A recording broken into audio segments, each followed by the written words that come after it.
Ready as we're going to be. So, Hey, wait. How do you pronounce your last name? so it's Cipriani I Mecchi. got it. Mecchi, got it. Okay. Cipriani Mecchi. All right. Hang on, Leah's putting it up to Facebook Live. Yeah, it takes a second. I hope my computer doesn't overheat.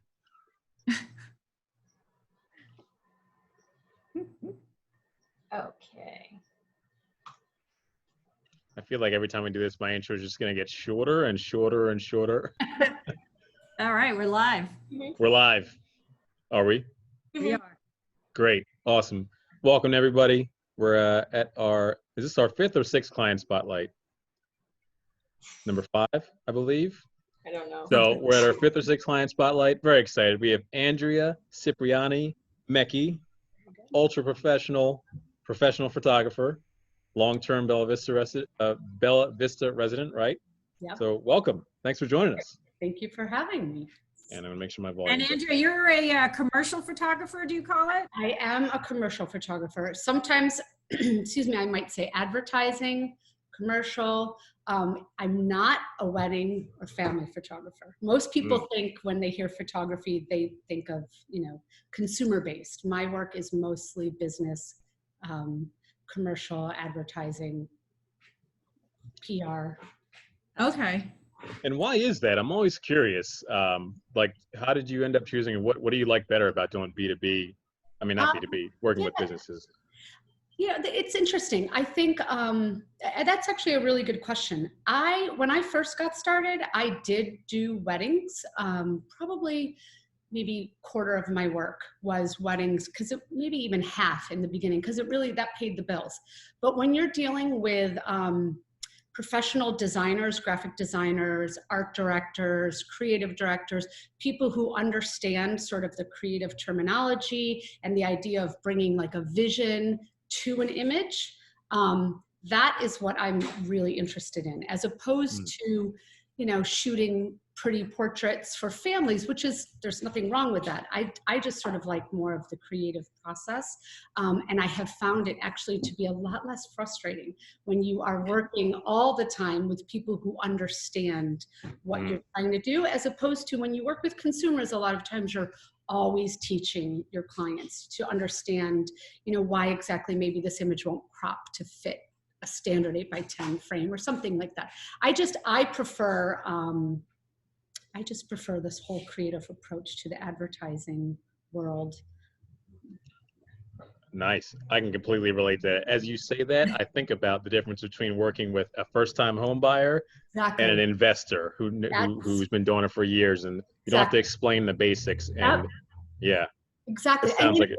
Yeah, sometimes, I also shoot something called full frame a lot, this is actually back in the film days, where I rarely would crop my imagery. So a lot of times a 35 millimeter camera, if you were to print a full frame from the negative and put it in an 8x10 frame, it doesn't fit. It's really like 9x12. So a lot of times, and I kind of do a thing called cropping in camera. So I found so many times when I was working with the general population, they sort of think I was like giving them some story as to why it wouldn't fit or crop appropriately. Yeah, so you get it. We deal with that all the time, I feel. Oh my God. They really are two different worlds. Is the standard frame size 8x10 or something? Is that why you're explaining it that way? Well, I think when you work with consumers and, they know 5x7, 8x10, 11x14 when they're looking for a frame to put on their mantle, right, of a family picture. And so but the way I shoot, a lot of times I'm shooting, especially if I'm with a graphic designer, they actually want my approach or they like maybe, let's say, the angle or the way I get into an image, right, and fill the frame. Designers will really use the style of a photographer. Whereas if I'm working with advertising and art directors, they pretty much come to me with a layout, an image. They'll say, this is exactly what we want. This is how we want, the person to, and they literally will talk for hours over the way someone's hand is in a shot. And we'll do maybe, 50 different shots to try to get the right hand looking. It's sort of, there's really a lot of different worlds, believe it or not. Cool. Sorry, go ahead. I know, after you. I have so many questions. I could take up the whole call. I was just going to ask, what are some of your like favorite things to photograph, or like what kind of? So I have, I've always been more, I feel my strength is capturing versus creating. And what that means is I'm not a really strong, I don't necessarily, I'm not really drawn to it as far as studio shooting, right? I don't do a lot of imagery where I'm setting things up and we're tweaking the frames. I find that not as exciting as capturing work, right? So I work with a lot of clients who are mission-based or who have stories to tell. And so they know that I understand, because I've come out of the ad industry, I understand what makes an image palatable for like consumers, something that is engaging, but maybe not too much, that sort of delivers the point. But I also love documenting. So one of my favorite clients is an order of Franciscan nuns who take a vow of poverty. They live amongst the people they serve, and they have taken me all over this country. They use the images to tell the stories of the sisters, really what they've dedicated their life to, or lives to. Each sister has a different mission. They're all different. So I've been on Indian reservations. I went to a remote Alaskan village that literally you could only get to by like a puddle jumper or an ice truck that drive over the Cusco River, not the Cusco River, mission. It was in the Russian mission. Anyway, I can't think of so they're a perfect example of a client that I love. Very cool. And that kind of goes along with your, the COVID shots that you've been doing, capturing the story of quarantine, which is I love seeing those. Yeah, that actually came about because I've really, I have 2 kids, and I worked, I would say part-time, full-time when I had the work. I wasn't always out there looking for new clients when I had kids. I was sort of just servicing the clients that I had maintained for years. But this year, now that my kids are much older, I have one in college, I worked so hard to network and grow my client base. And I had so much work this spring. And the second COVID hit, I lost every project. So really? I was pretty down. And a friend of mine said, but this is, she said, this is the perfect time. You should be documenting this. And so she tossed around some ideas with me. And then I started that first weekend. We were put on the stay-at-home order, and it just kind of snowballed. And what's the name of the project? Because people can see it on Facebook, right? Yeah. So I call it's Family at a Distance. I have my own Instagram page. It's family_at_a_distance. And you could also, I was in Philadelphia Magazine in the May issue. And, now that we've also had with the whole George Floyd tragedy and all of the protests that are happening, and sort of this, I guess, reawakening for some, although a lot of us have always been aware of it. I definitely have pulled back a little bit because the Family at a Distance story was a little kind of like almost feel good. I was sort of surprised when I started shooting families. I wasn't really sure what to expect. I started with my friends and then sort of started photographing whoever I sort of stumbled upon. And the one thing I found were the kids were really what was keeping everybody's spirits up.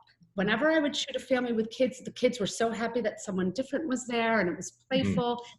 And so I really kind of went with that during the whole COVID thing. But when all of the protests and everything sort of happening, I really pulled back because I felt like it just didn't feel right. So I'm sort of in this transitional place. I've started actually documenting some families who were out at protests, just because I feel, we're still in this COVID thing, but I also think it's even more important for a light to be shined or to continually shine on the protests and what, young people especially are trying to say. So, is this a good time for us to pull up? I'm not sure what photos we had.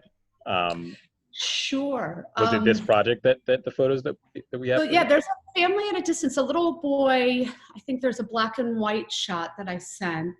Do you have that one, Leah? Yeah. Leah's on it. Yes. Oh, very cool. Thank you. You know, this was one of the first families I shot, and they are neighbors of mine. And the other thing I found that was interesting is artist families, both this boy's parents are both artists.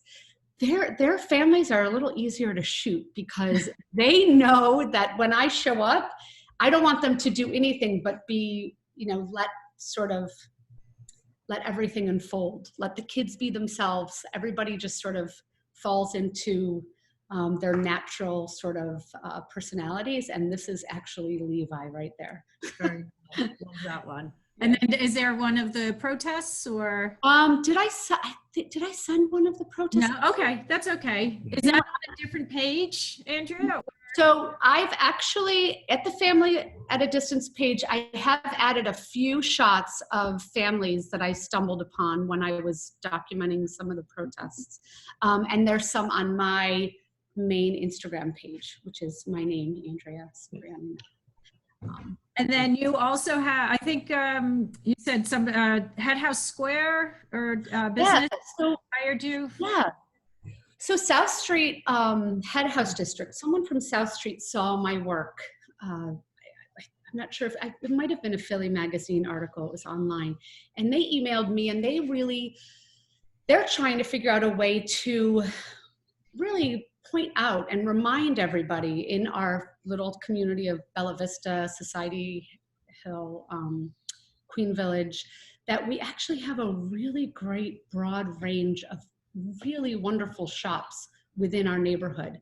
And so when they saw my project, they sort of sat back and thought this might really be a time to remind everyone that maybe we stay local. Let's remember what we have here as opposed to, you know, always buying off of Amazon, right? Something that can come right to our door. So they approached me and asked if I would do a similar thing photographically. They have someone actually writing stories about each business owner. So I've shot about 40 people so far. Wow. Very fast, quick, very low production because it was still a lot during the stay-at-home order. So I was literally showing up and staying at a distance. We were mostly shooting outside. But it started last Thursday. So South Street Head House District, if you go to their Instagram page, every Thursday they're highlighting 6 businesses. And there's some really wonderful, I've lived here for 20 years and I've missed a lot of the businesses that are there. That's awesome. Maybe between what you're doing and they're doing and what we're doing, we can help bring more local business. Yeah. Yeah, for sure. And I was saying, yeah, Stephanie, I think there are some great, really interesting businesses too that you guys should be talking to. Yeah. I would think that that's the type of thing that could, you know, are there other areas or other, is Head House Square like a CDC, is that what you call it? Or, like, you know, like just like, are they doing that in other areas of the city? I think it's a great idea. It's their own community. Yeah. Well, so the Head House District is its own, I think, nonprofit. I think it's its own. Okay, that's what it is. But I think, if I remember correctly, I think they have only over 2,500 businesses, if you can believe 2,500 businesses? I want to say that, and I might be wrong, maybe, I don't know, maybe it's 400. I mean, still, like. That number, but Head House Square, it's South Street, it's 4th Street, 5th Street. Right. They consider, you know, a lot of times there's doctor's offices or a therapist. They include those businesses too, but most of their focus are on consumer-based, you know, purchasing of products or goods. Got it. Yeah, so it was interesting because having lived here for 20 years, I can't tell you how many businesses I've missed or I didn't even notice were there. So are you still working on that one or have you hit everybody already? Actually, they just hired me to do a second round. So yes, nice. I just finished a second round of shooting. And yeah, it should be interesting. So I think what happened is they put an email out and, you know, with all of this COVID stuff going on, everybody's kind of in this weird place.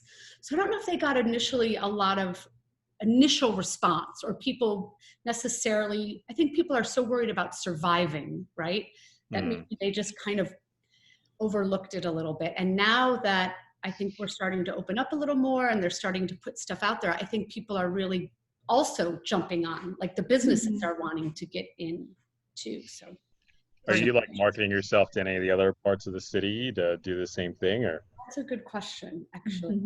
I do think it's a great program. I really think their ideas is a really good one, and I should actually go after. I would imagine there's a Rittenhouse Square and a No doubt.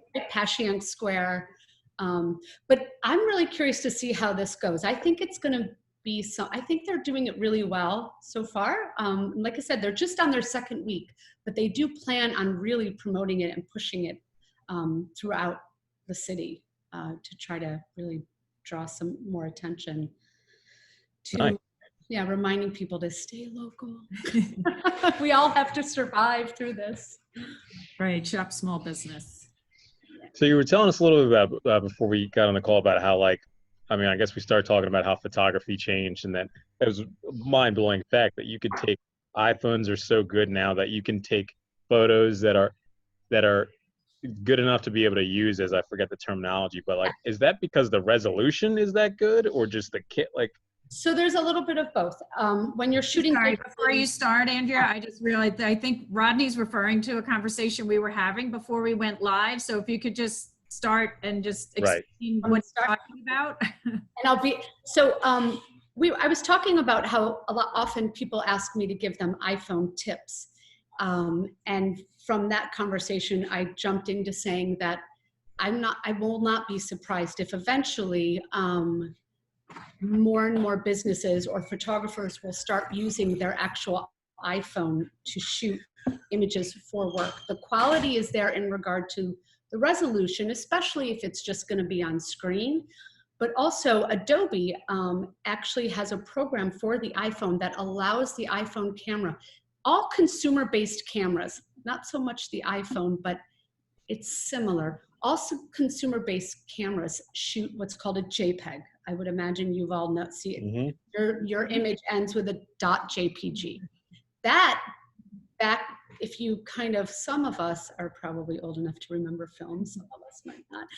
But if you remember back to the film days, that we were able to shoot slides, right? And negatives. And from negatives, we would make prints.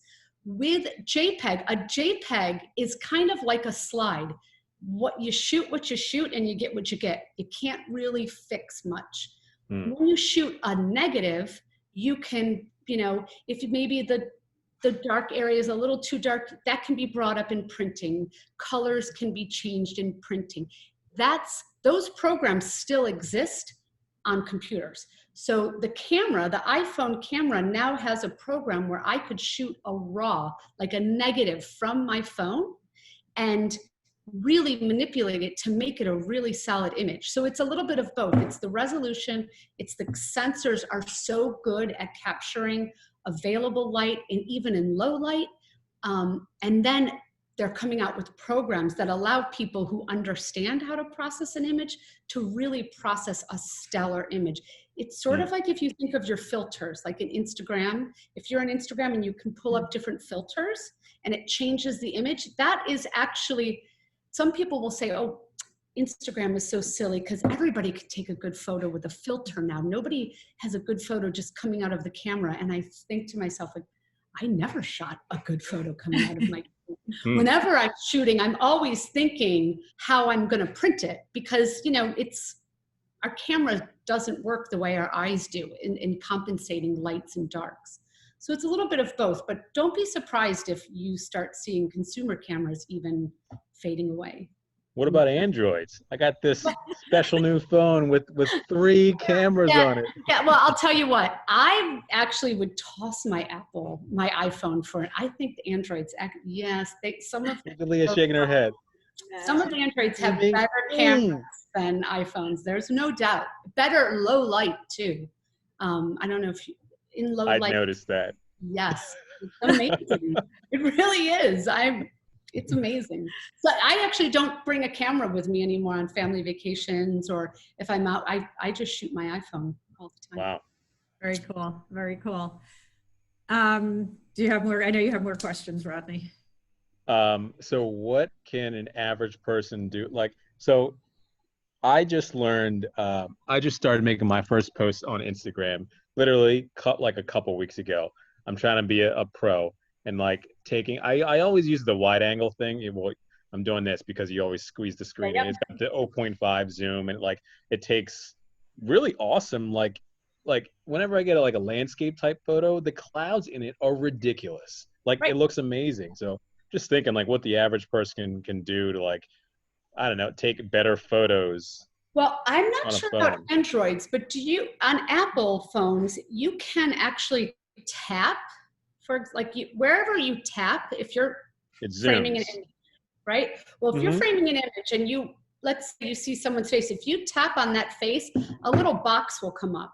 Yep. And that's telling you could tell the camera where you want to focus. So let's say I was photographing a beautiful flower in front and there's a bunch of trees in the background. I could tell the phone tapping on the flower, right? That's where I want you to focus. But and I'm assuming Androids probably do the same thing. If you also hold it down and go up and down, you can actually change your exposure from the gate. Like there's a lot of things you can do. So you actually leave your finger on the camera? And if you go up and down, you'll see it gets lighter and right. Try it. See, I'm curious if the Android has the same thing. Yeah, Right? it's left and right, not up and down. It's But the same when you thing, though. zoom in, the other You thing hold is your finger just like you zoom said. in, you're losing a lot of how would I say it? When you start zooming in, it's kind of like a telephoto, right? Like a telephoto lens. And that's when you get lower, your resolution isn't going to be as good, and your shake. If your hands are shaky, you're going to have a much less focused image. So I always shoot full frame, not zooming in, and then I zoom in when I crop. So Got that it. might be. And it doesn't make it less focused because you're zooming in. That's what I worry about. You'll lose a little bit too there. That's one place where it's not perfected just yet. However, there are really great little lenses for iPhones and Androids that actually have telephoto, macro, and they're pretty affordable. Like I actually was teaching photo classes online to kids when COVID first hit, and before in Philadelphia, there was no school. And I was trying to figure out how to have some money coming in. And there was one little boy who had, it was like $25 kit of 3 different lenses, and they were stellar. So Rodney, if you're interested, you should just look up lenses for phones, for smartphones.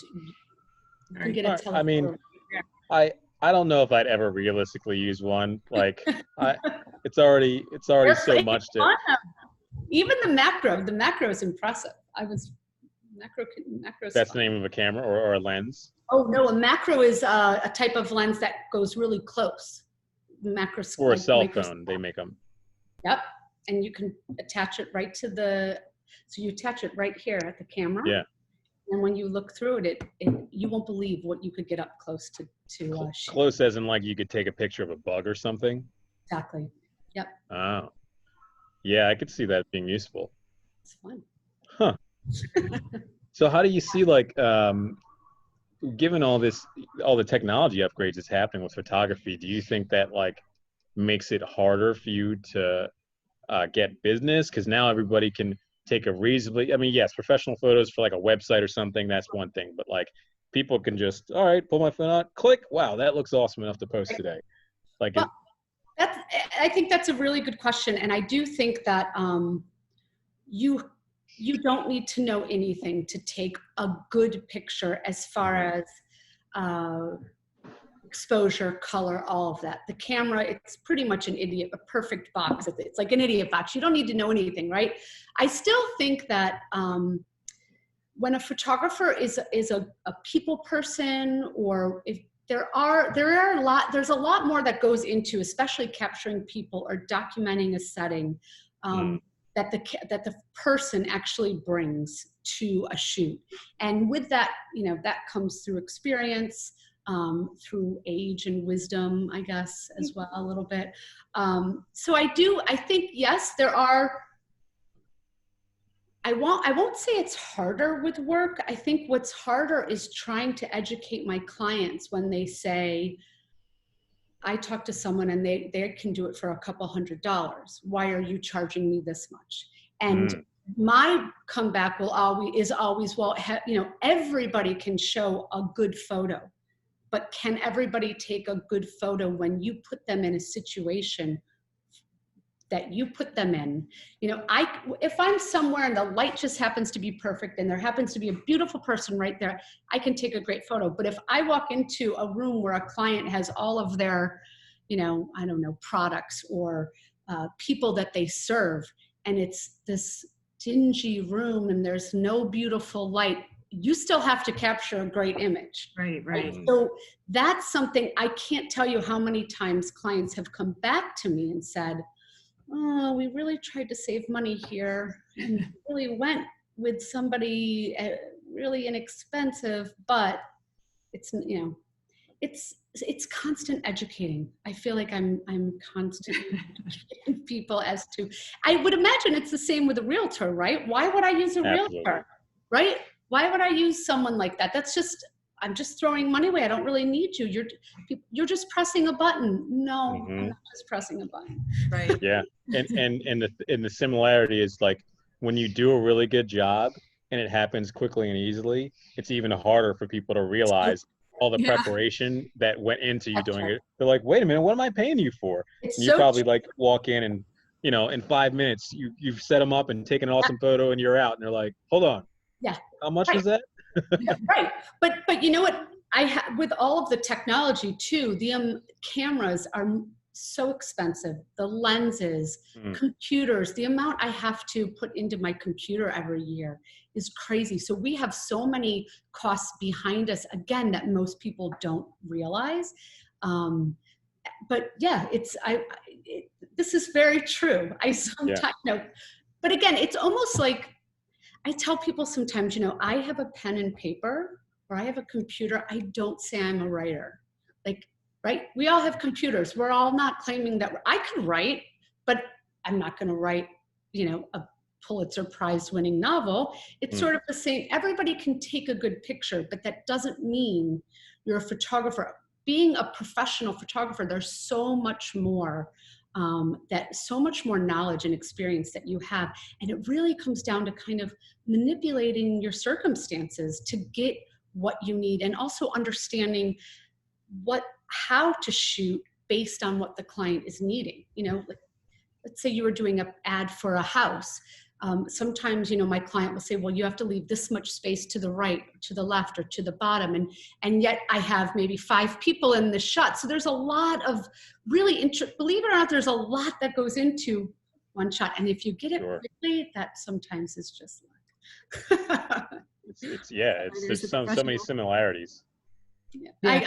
I'm sure. I can hear that. I hear that. So you have more questions? What's that?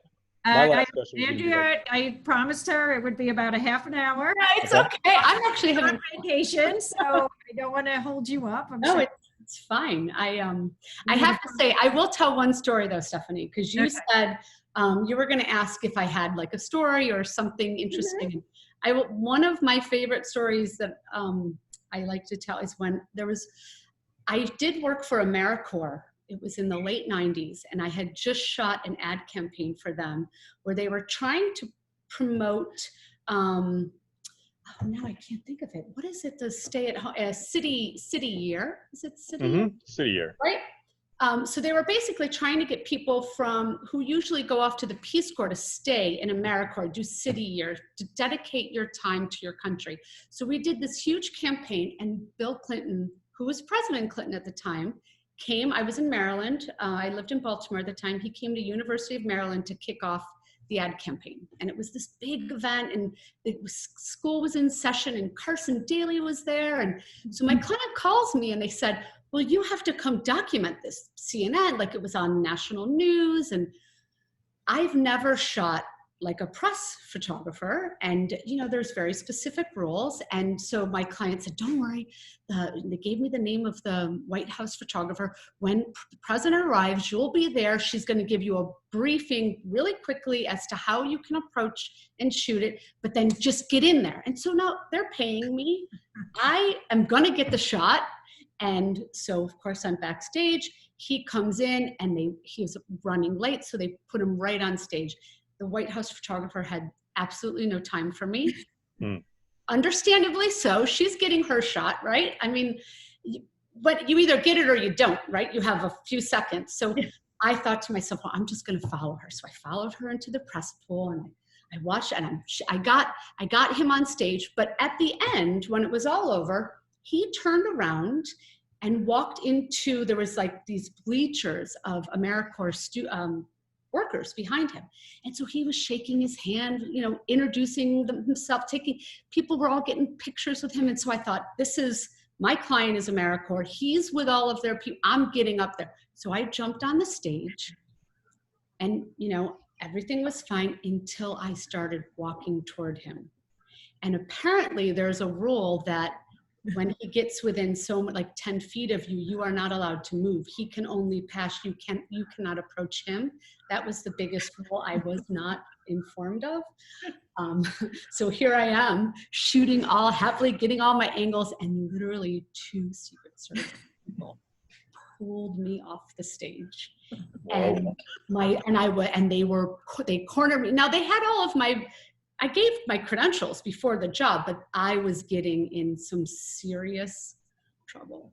And my client comes running over and he's saying, you know, she's with us, let her. And they looked at me and they said, what are you doing? You cannot approach him. And I said, no, I apologized, of course. And my client's fixing, you know, kind of smoothing things over. And the one Secret Service comes up to me and he looks at me and he said, don't worry, we had you. And he points and there was a sharpshooter.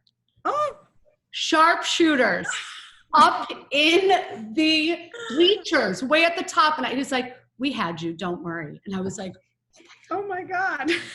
It was crazy. And then my father was watching CNN that night and he's like, I see you getting pulled off. I've tried to find it. I'm sure it's gotta be somewhere on, I don't know. I've tried to find the I'm glad you're alive.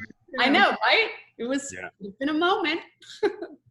Anyway. On that happy note, one more time, where can people find you or get in touch? So my website is ciprianiphoto.com. Can you spell that out? Yeah. CIPRIANI photo, PHOTO.com. So. Awesome. Well, thanks for having me. Thanks so much for taking time from your vacation. You got to swim in the pool and the ocean now. I'm heading right back out to the beach. Great. Nice. Thank you so much. Thank you. Thank you again. Enjoy your holiday weekend and see you soon. Yep. See ya. Bye. All right. See you guys.